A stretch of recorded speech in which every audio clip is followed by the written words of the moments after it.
నమస్కారం. ఇలాంటి న్యూస్కి స్వాగతం. బులెటిన్లో ముందుగా హెడ్లైన్స్. వేములవాడ పట్టణంలో కాంగ్రెస్ ముఖ్య కార్యకర్తల విస్తృత సమావేశం.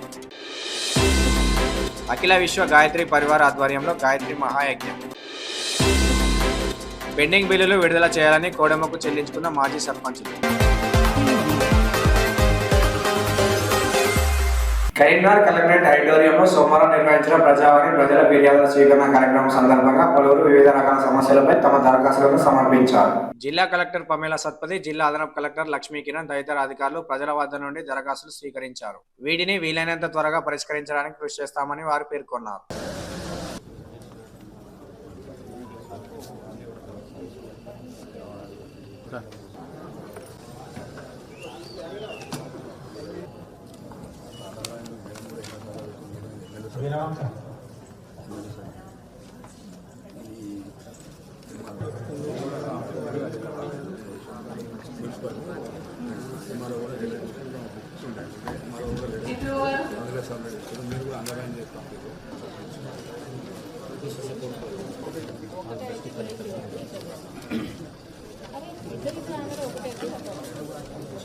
వాళ్ళకి కావాల్సిన సర్టిఫికేట్లు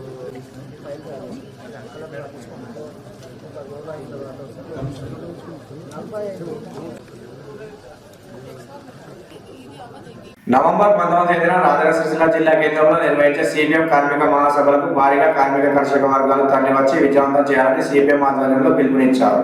బోయినపల్లి మండలం కొదురుపాక గ్రామంలో అమాలి కార్మికులతో కలిసి కరపత్రాన్ని ఆవిష్కరించారు. పార్టీ అగ్రనేతలు హాజరవుతున్న మహాసభలను పెద్ద ఎత్తున తరలివచ్చి విజయవంతం చేయాలని మండల సిపిఎం కార్యదర్శి గురజల శ్రీధర్, అమాలి కార్మికులు అంజయ్య, సంపత్, ప్రవీణ్, మల్లేశం, నాగరాజ్ కోరారు.